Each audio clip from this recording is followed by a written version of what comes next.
Profitez de l'été pour vous former avec Soft Learnings. Du 26 juin au 23 juillet 2024, bénéficiez de 50% de réduction sur toutes nos formations avec le code ETE 2024. Montez en compétences tout en économisant. Rendez-vous dès maintenant sur www.softlearnings.com. Salut à tous et bienvenue si vous nous rejoignez dans cette série de vidéos portant sur les concepts de base du réseau informatique.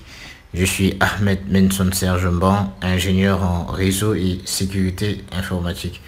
Alors nous continuons dans notre chapitre 2 intitulé Les fondamentaux d'un réseau local et les types de câbles. Nous terminons le chapitre aujourd'hui en parlant des crossover cables et de la fibre optique.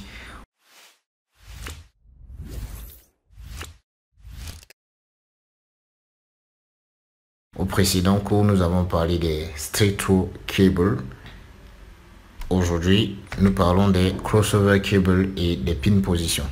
Lorsque deux équipements transmettent et reçoivent sur les mêmes pin positions, il faut un crossover cable.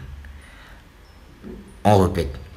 Lorsque des équipements, n'est-ce pas, vont transmettre en utilisant des pin positions différents,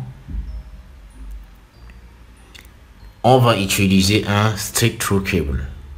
Ça veut dire, si un équipement transmet aux pin position 1 et 2 et reçoit aux pin position 3 et 6 et que l'autre équipement lui transmet aux pin position 3 et 6 et reçoit aux pin position 1 et 2, pour connecter ces équipements, il faut utiliser un straight-through cable.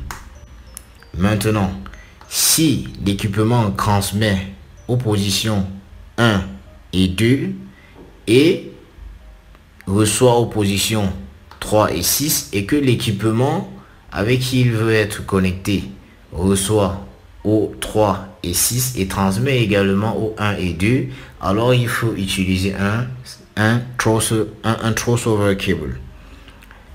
Les deux équipements transmettent sur les pins 3 et 6 et reçoivent sur les pins 1 et 2. 3 et 6 se connectent au 1 et 2 de l'autre côté.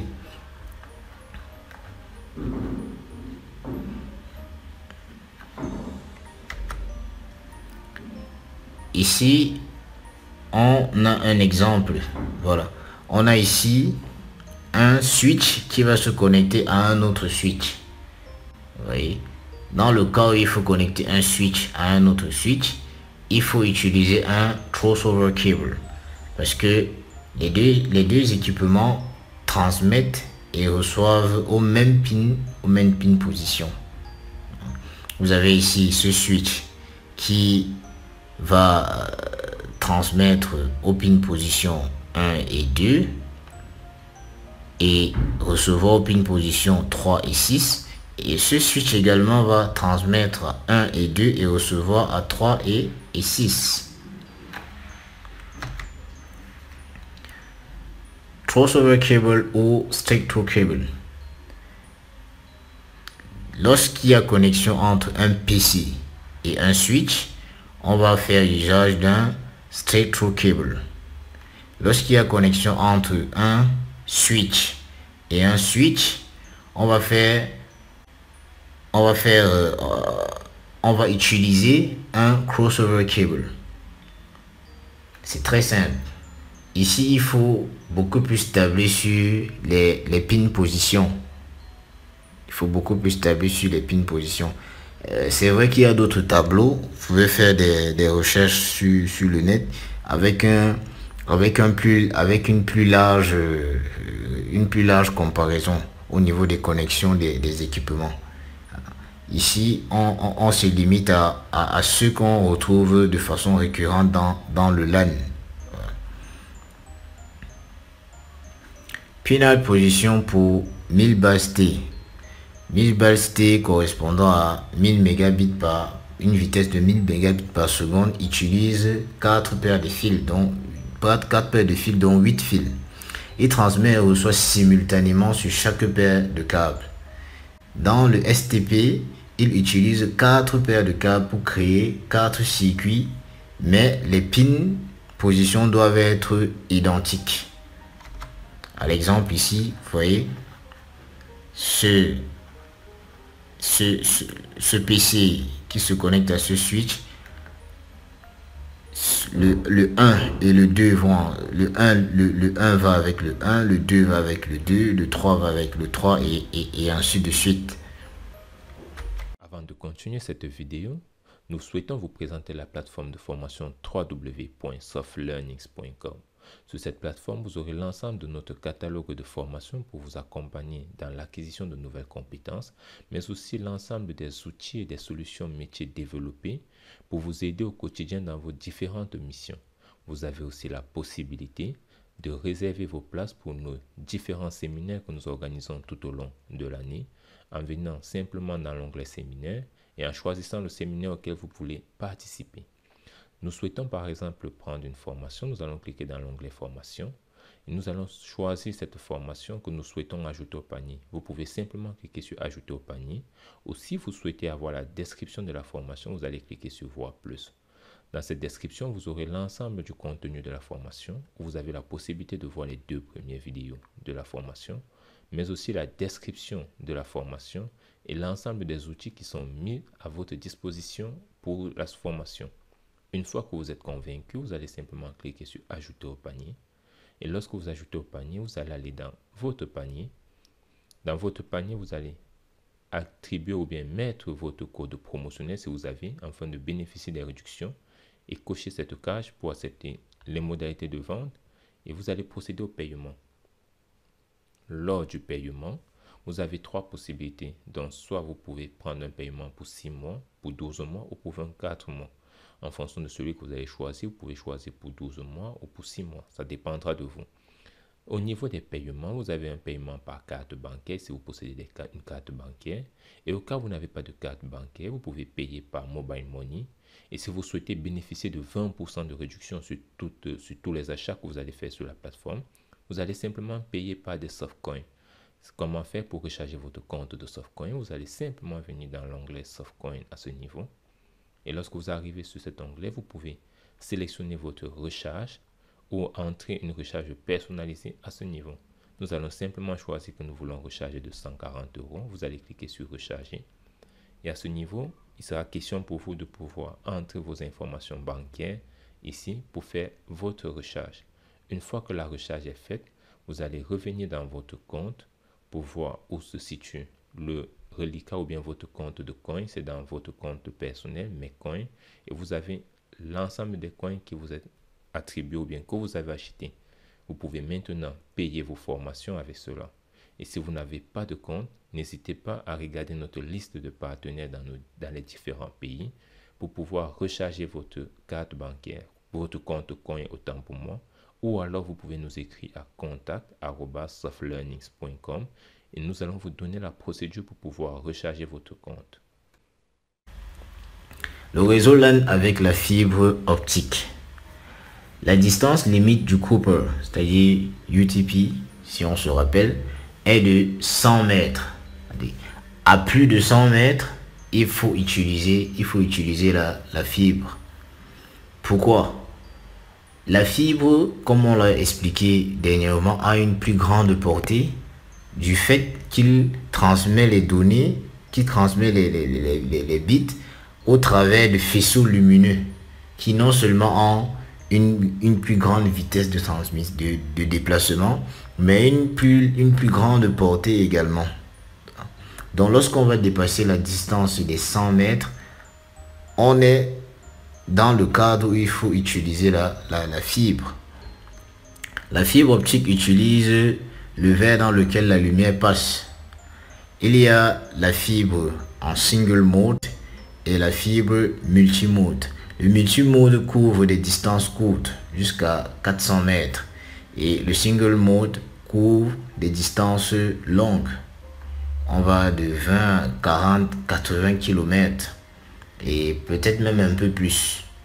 Il nécessite autant pour moi 2 câbles, un pour la transmission et l'autre pour la réception. Ici, on a un exemple ici. On a ces 2 câbles, un qui va se charger ici de la transmission et l'autre qui va se charger de la réception. Mais ici, on va remarquer que s'il y a rupture, c'est-à-dire si un câble est coupé ici, le trafic ne va plus passer. Parce que dans le réseau, lorsque les équipements communiquent, il faut qu'il puisse y avoir des réponses. À l'exemple, si cet équipement, un équipement qui est ici, a envoyé un message, il faut que cet équipement, s'il lui répond oui, j'ai reçu le message. Il faut qu'il y ait toujours une interconnectivité entre les équipements. Lorsqu'il y a donc rupture à ce niveau, le réseau forcément va cesser. Et on a les standards ici. On a les standards ici. 100 Gigabits S, qui est un câble de type multimode et qui couvre une distance de 400 mètres. Le 100 Gigabits LX4, qui est de type multimode et couvre une distance de 300 mètres.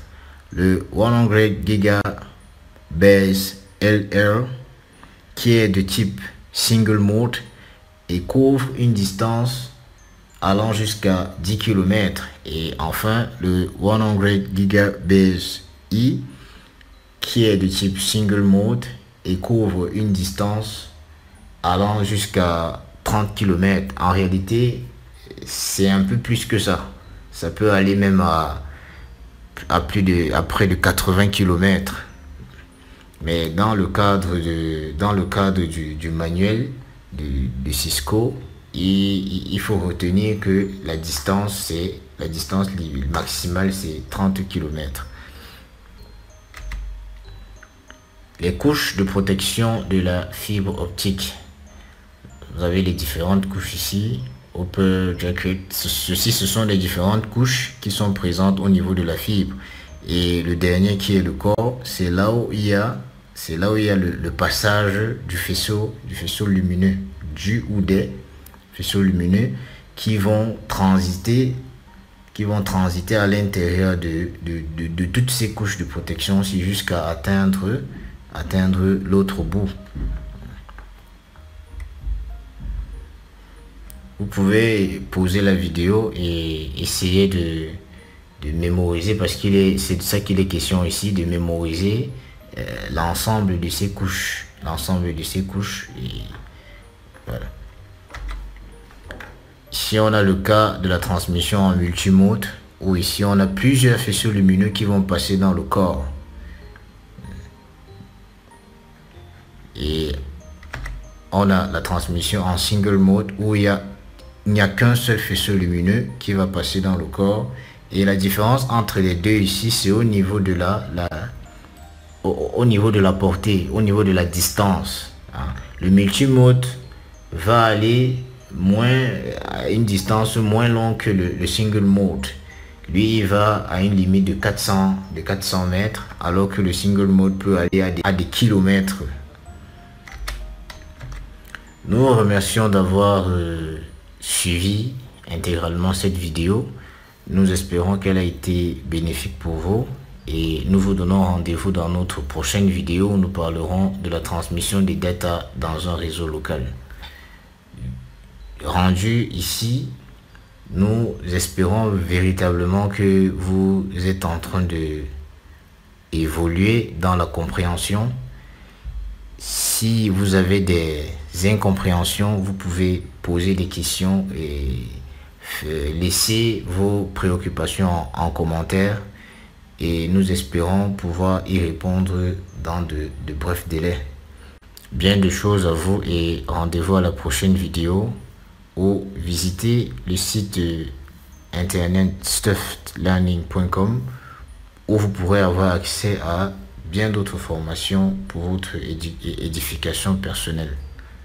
Si vous avez aimé la vidéo, un like nous fera plaisir, des partages nous encourageront énormément et surtout, vos appréciations et vos avis dans les commentaires nous permettront de nous améliorer. En attendant, nous vous donnons rendez-vous dans la prochaine vidéo.